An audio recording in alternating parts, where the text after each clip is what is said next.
ወጋገን ጌጡ እባላለሁ።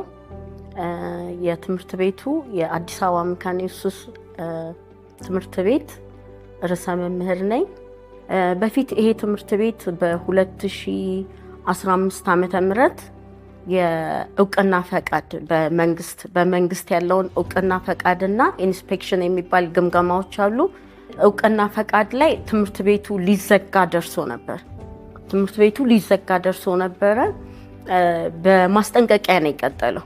በማስጠንቀቂያ ከመቀጠሉ በኋላ ደግሞ ከኤዲፋዮች ጋር ስንወያይ የተለያዩ ግብአቶችን የመጡ ምክርም ይሰጡኛል። የተለያዩ ግብአቶችን ከተለያዩ ትምህርት ቤቶች ጋር በ2016 ላይ በነበረን ግምገማ 72 ነበር ያመጣ ነው የወደቅን ጊዜ ማለት ነው።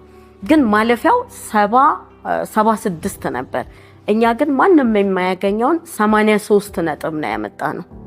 ኤዲፋይን ለኛ በጣም ብዙ አስተዋጽኦ አድርጓል። ኤዲፋይን በጣም ነው የማመሰግነው። በጣም ነው እግዚአብሔር ይባርካቸው ነው የምለው።